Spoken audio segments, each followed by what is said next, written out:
tahu kalau kedua anak yatimnya ini cukup menjadi beban yang berat. Bahkan beberapa panti asuhan yatim menawarkan ke ibu saya, ayo ibu anaknya dimasukkan aja ke panti asuhan kita, biar nanti kita biaya. Enggak, ibu saya enggak mau. Enggak, saya punya anak. Semoga Allah Subhanahu wa ta'ala menghancurkan sehancur-hancurnya para pelaku pembantaian 6 syuhada pengawal kami dan yang memerintahkannya, serta para aktor intelektualnya juga yang merestuinya, dan semua yang terlibat dalam pembantaian sadis dan brutal tersebut secara langsung maupun tidak langsung. Allahumma dammirhum tadmira waqtulhum badada wala tughadir minhum ahada ya qawi ya matin ya muntaqim amin ya rabbal alamin. Allahu Akbar, Allahu Akbar. Assalamualaikum warahmatullahi wabarakatuh. Bismillah walhamdulillah wassalatu wassalamu ala rasulillah wa ala alihi wa sahbihi wa mawalah. Kepada para habaib, para alim ulama, para kiai, para ustadz, kepada semua hadirin yang hadir bersama kita di tempat ini, kita sama berharap mudah-mudahan kehadiran kita pada acara haul orang tua kami tercinta almarhumah wal maghfuru laha as-sayyidah syarifah Sidah binti Alwi Muhammad bin Zain Al-Attas, begitu juga sekaligus haul 6 syuhada, haul ibu kami yang ke-10 dan haul syuhada yang kedua. Mudah-mudahan kumpulnya kita di acara haul ini menjadi penyebab turunnya rahmat dan barakah, baik untuk ashabul haul yang kita niatkan maupun untuk kita yang hadir semua. Amin ya rabbal alamin. Di sini alhamdulillah hadir bersama kita, di samping kanan saya ada Habib Muhsin bin Zaid Al-Attas, di sebelahnya ada tamu kita dari Hadramaut, Said Saleh bin Yahya Maulad Dawilah.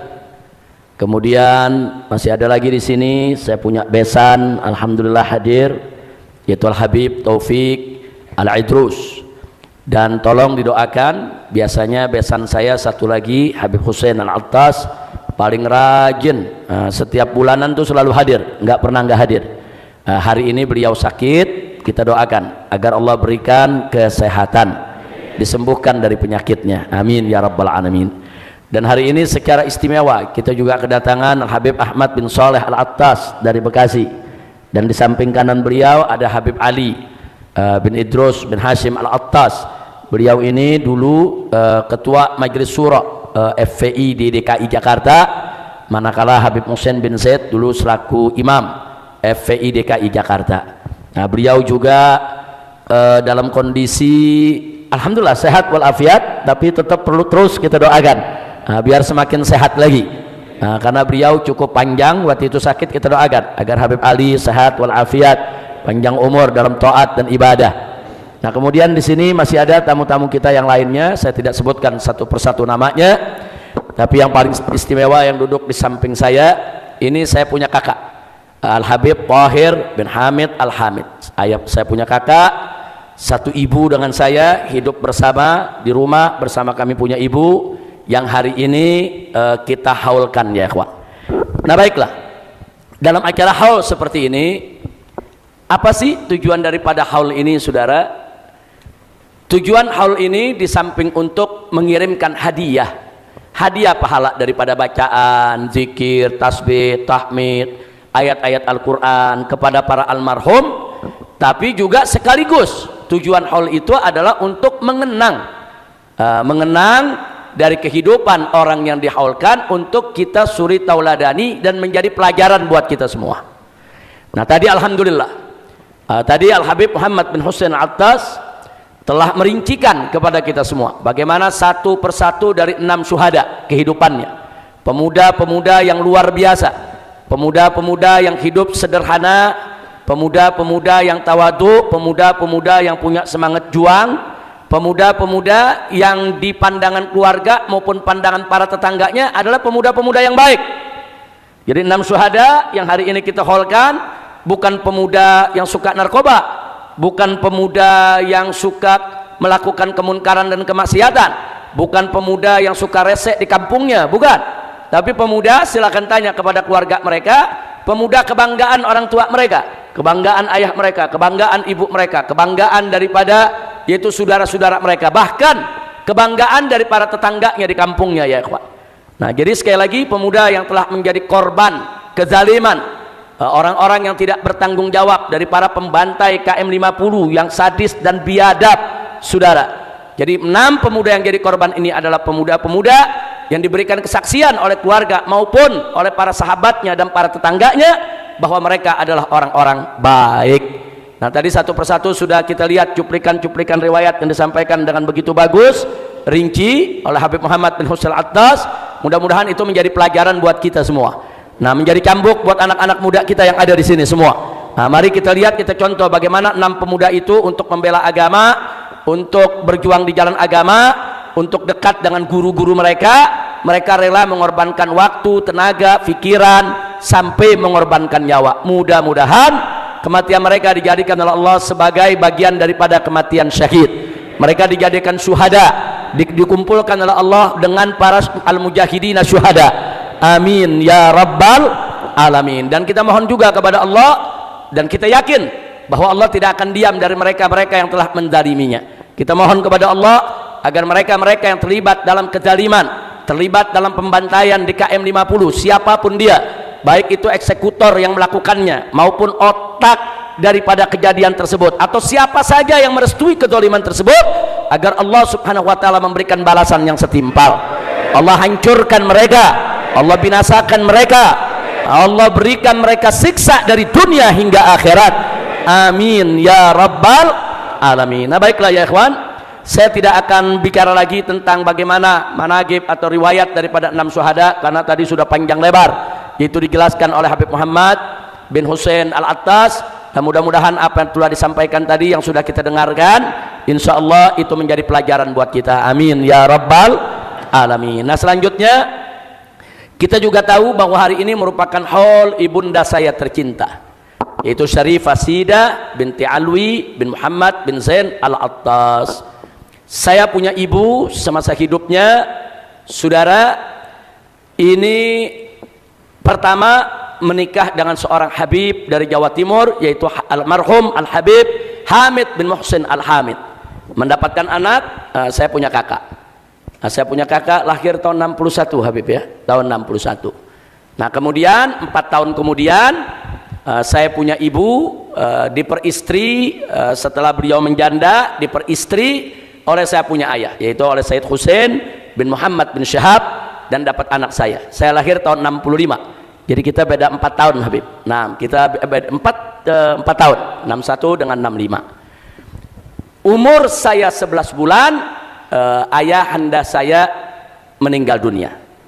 Jadi saya dan akhi Habib Tahir dipelihara oleh saya punya ibu. Saya punya ibu di rumah berperan sekaligus juga sebagai ayah. Nah, jadi dengan tekun bagaimana saya punya ibu memelihara 2 anak yatimnya, saudara, dengan tekun, dengan luar biasa, dengan baiknya mencari rezeki yang halal dan seterusnya. Dan saya punya ibu kalau mendidik itu cukup keras, tapi keras pada jalurnya.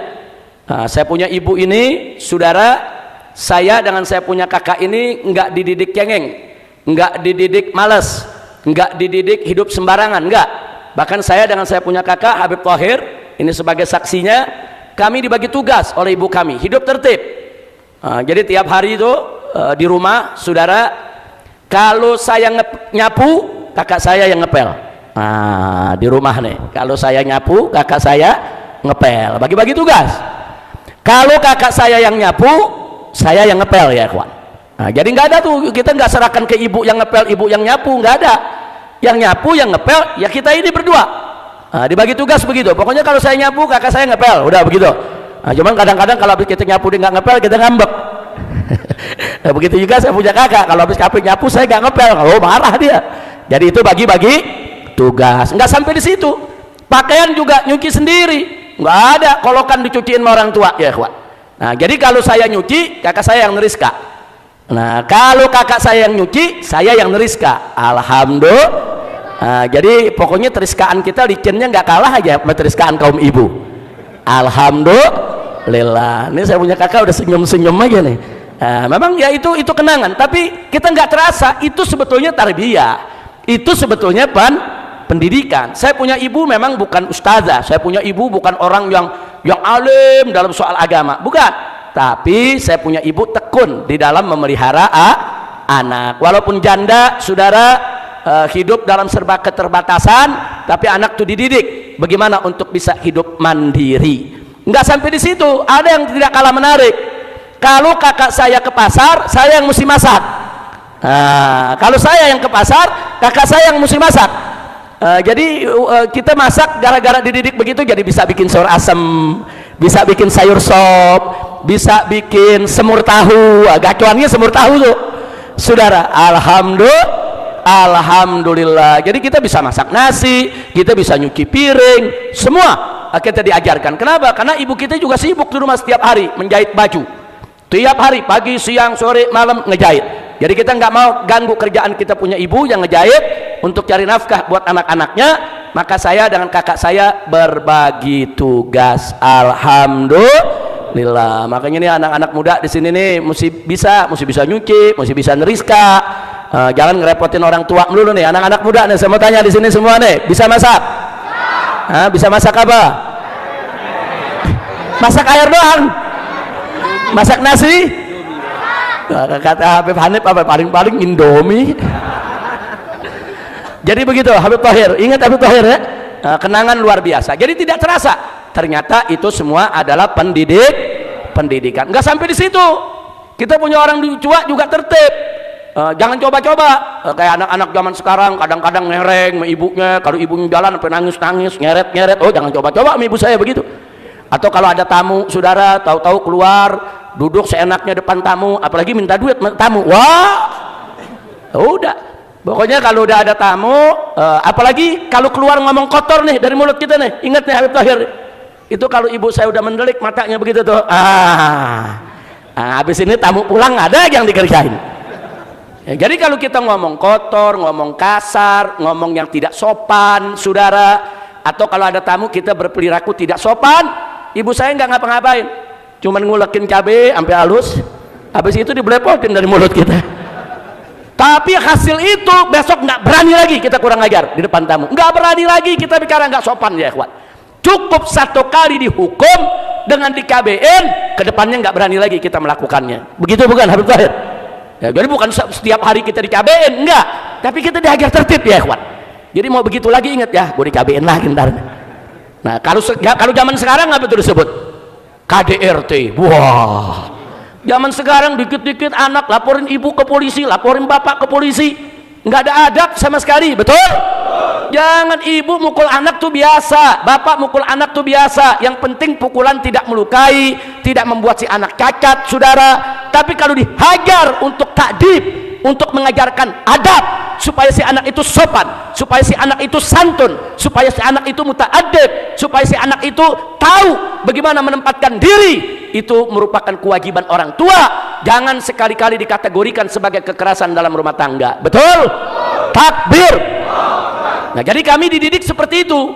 Dan orang tua kami ini, saudara, walaupun hidup dalam serba keterbatasan, tapi kalau urusan pendidikan, urusan sekolah, sangat memperhatikan. Oh, luar biasa. Saya dengan kakak saya nggak boleh nggak sekolah. Waktunya sekolah.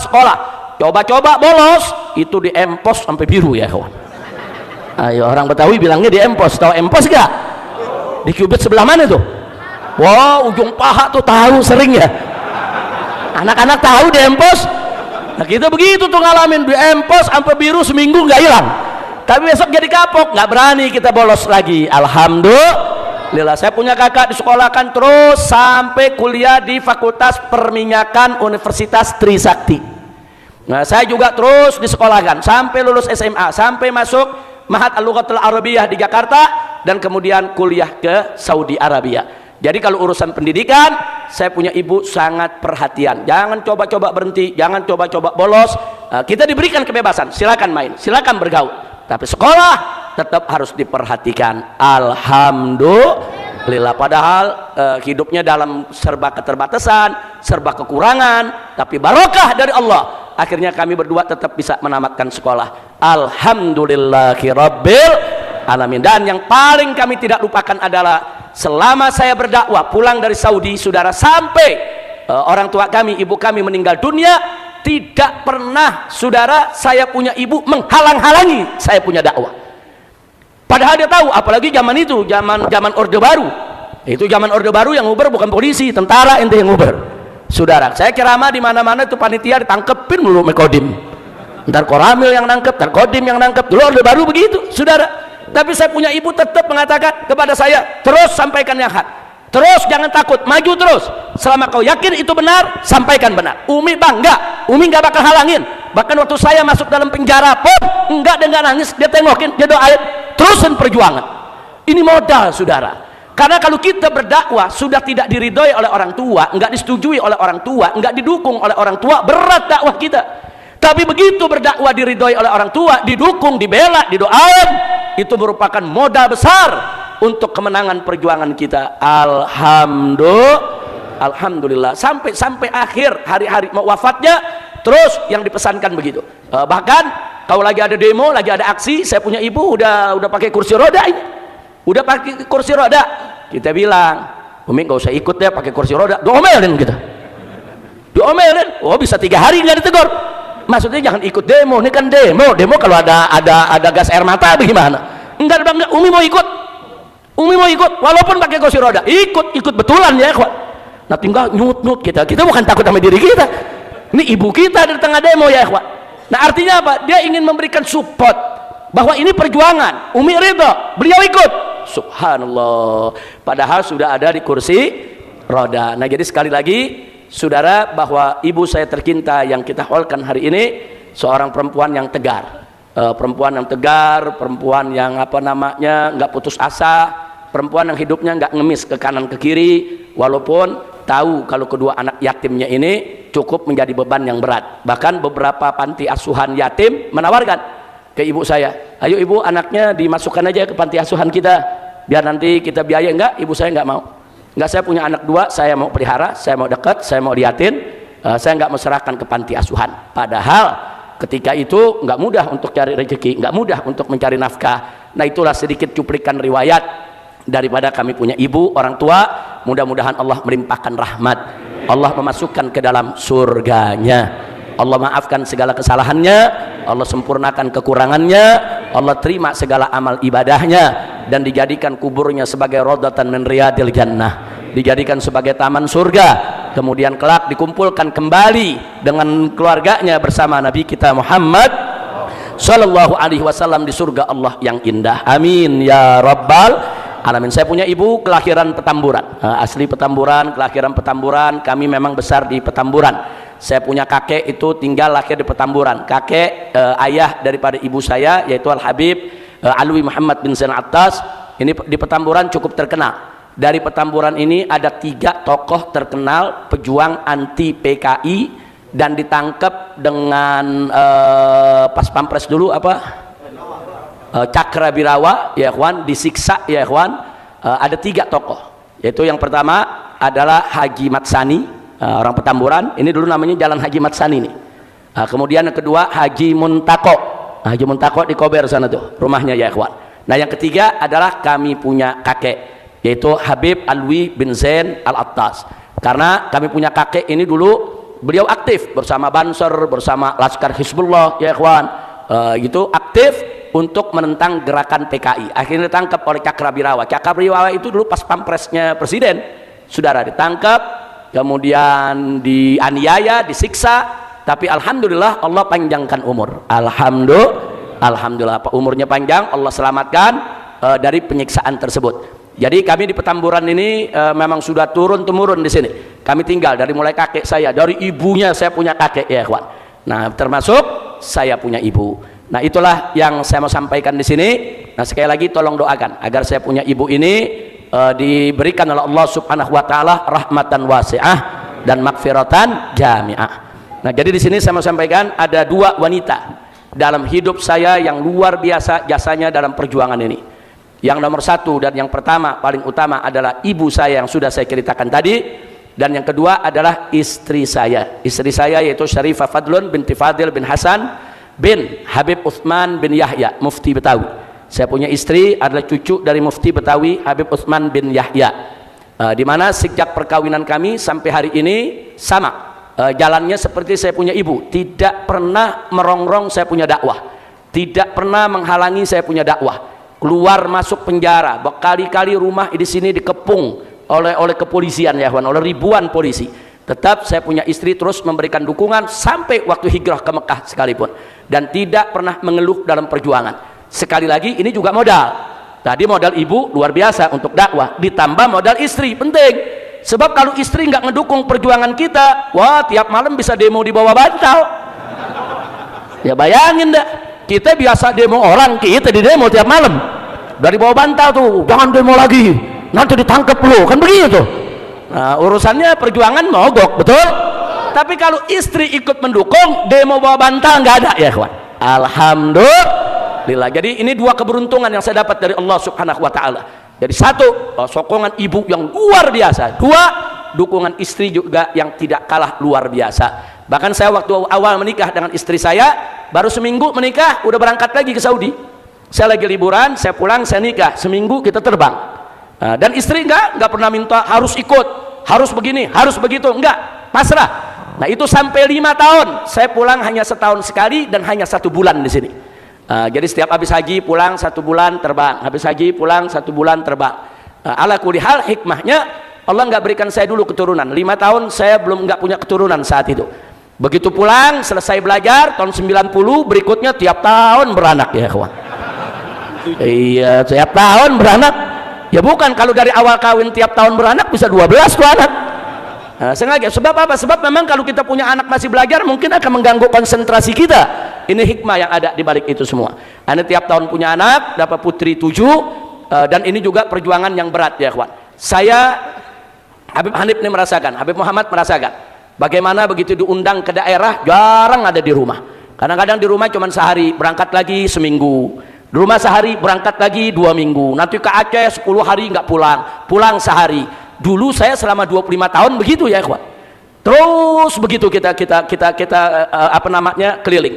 Nah ada kekhawatiran, saya punya 7 anak perempuan semua, sementara saya jarang di rumah. Didik anak perempuan nggak mudah saudara.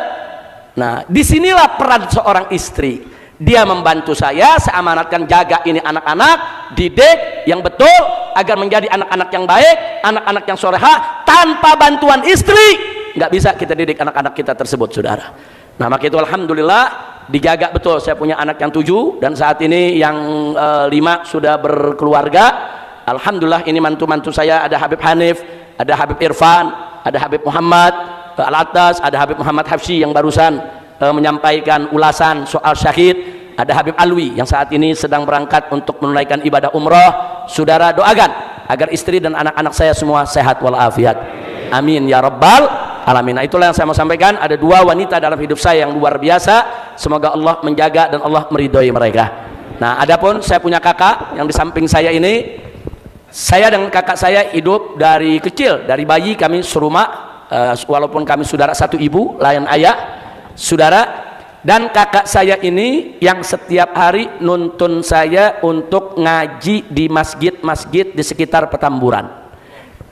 Saya dibawa masih umur berapa Habib? Kayaknya masih 5 tahun ya.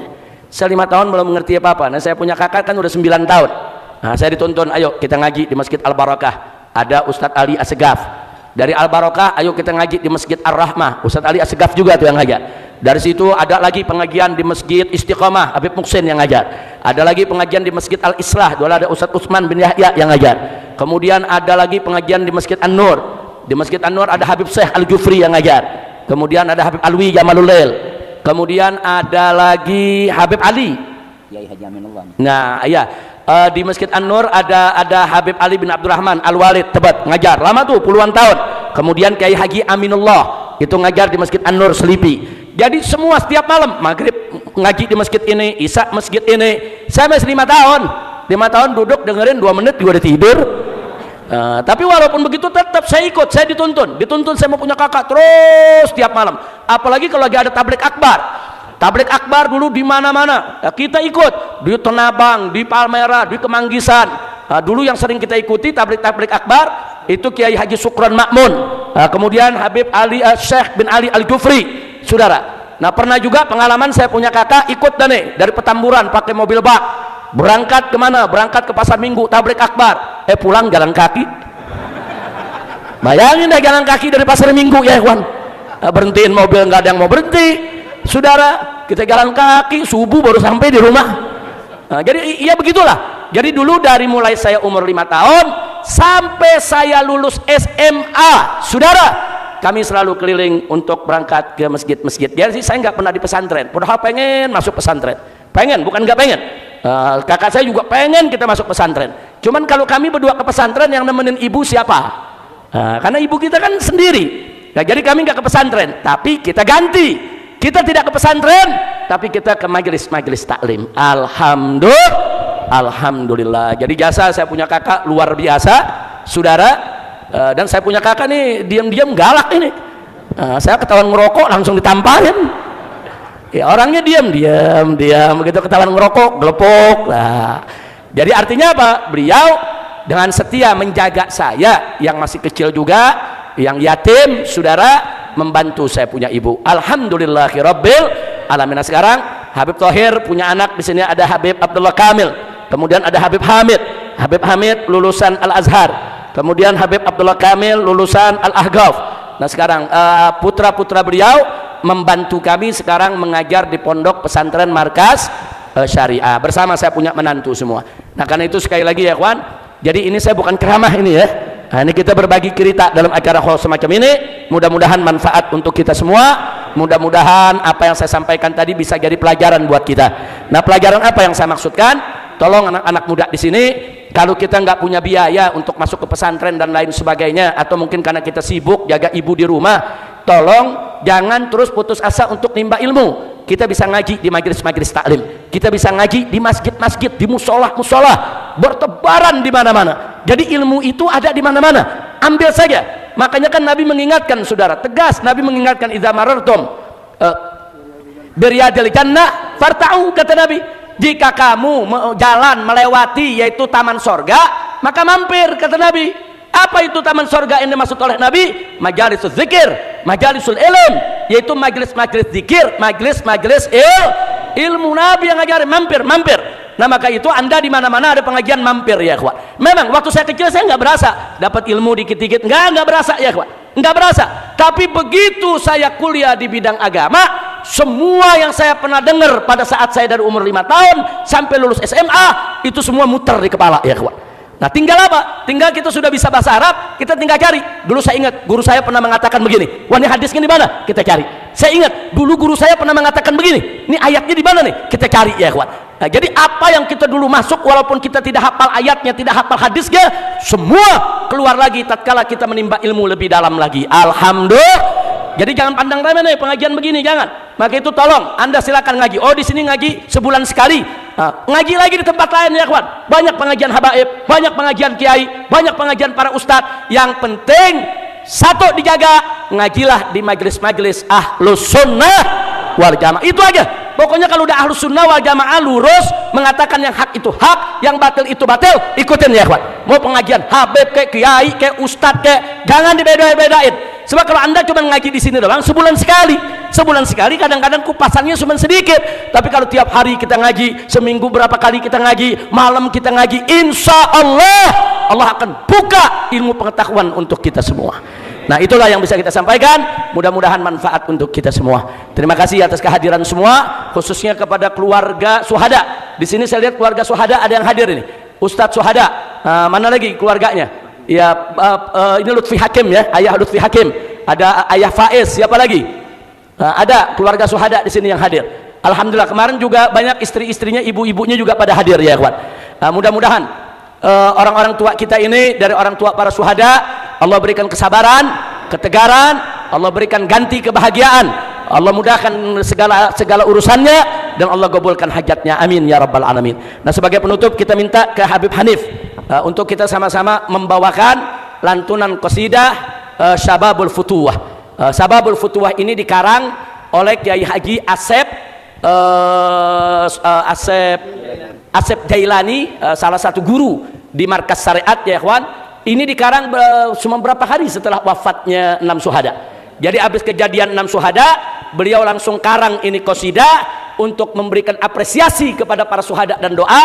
Yuk sama-sama kita bawakan, dipimpin oleh Al-Habib Muhammad Hanif bin Abdurrahman Al-Attas. Dan semoga Allah subhanahu wa ta'ala menghancurkan sehancur-hancurnya para pelaku pembantaian 6 syuhada pengawal kami dan yang memerintahkannya, serta para aktor intelektualnya juga yang merestuinya, dan semua yang terlibat dalam pembantaian sadis dan brutal tersebut secara langsung maupun tidak langsung. Allahumma dammirhum tadmira waqtulhum badada wa la tughadir minhum ahada ya qawi ya matin ya muntaqim. Amin ya rabbal